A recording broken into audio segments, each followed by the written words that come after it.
దేవుని నామానికి స్తోత్రం. హల్లెలూయా.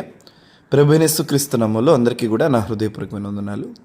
ఎఫెసీ పత్రిక 4:7.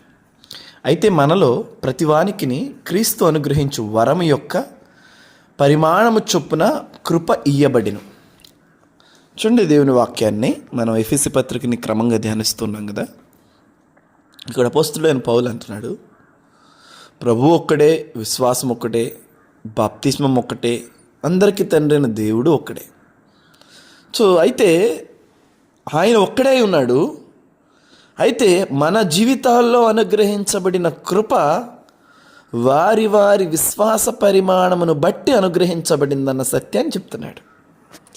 సాధారణంగా మనుషులమైన మనం అనుకుంటాం కదా, అందరం ఒకే చర్చికి వెళ్తున్నామండి, కానీ ఆమె ఎక్కువ ఆశీర్వదించబడుతుంది, నేనేమో ఒకలా ఆశీర్వదించబడుతున్నాను.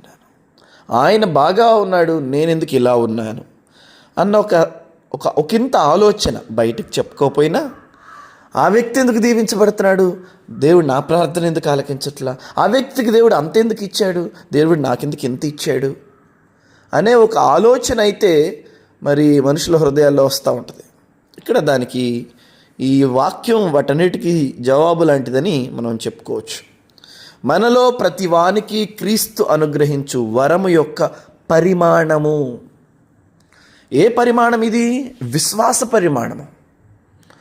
ఏ పరిమాణం అంటే ఏంటంటే మెజర్ అంటే కొలత. ఏ కొలతతో కొలుస్తూ ఉన్నాడు ఇక్కడ యేసుక్రీస్తు ప్రభువారు అంటే విశ్వాసం అనే కొలతతో కొలుస్తూ ఉన్నాడు. ఒక తల్లి వచ్చి, ఇక నా బిడ్డలిద్దరిని ఇక్కడ పరలోకంలో 2 చోట్ల, నీ కుడి పక్కన ఒకళ్ళని ఎడం పక్క ఒకళ్ళని కూర్చోబెట్టుకోండి అనగానే యేసుప్రభువారు అన్నారు, అది నా చేతిలో లేదు, తండ్రి ఇష్టమైనది. నా కుడి పక్కన నా ఎడం పక్కన ఎవరు కూర్చోవాలో అది తండ్రి నిర్ణయిస్తాడు, నా చేతిలో లేదన్నాడు. అంతే, వెళ్ళిపోయింది. అంటే సో ఇప్పుడు రికమెండేషన్లు పనికిరావు. మన ఆశీర్వాదానికి, మన అభివృద్ధికి మన విశ్వాస పరిమాణం కావాలి. సో దేవుడు మన జీవితాల్లో ఏ ప్రామాణికాన్ని తీసుకొని అద్భుతం చేస్తాడే అంటే ఇక్కడ విశ్వాసం అనే పరిమాణం. అందరూ అనుకుని ఉంటారు, మరి వెళ్తే డబ్బున్న వాళ్ళ ఇంటికి వెళ్ళాలి, కానీ ఈయనేంది పాపుల ఇళ్ళకి వెళ్తాడు, దొంగతనాలు, వ్యభిచారాలు, మరి ఇట్లాంటి నిందలు, అధిక వడ్డీలు వసూలు చేస్తున్నారు.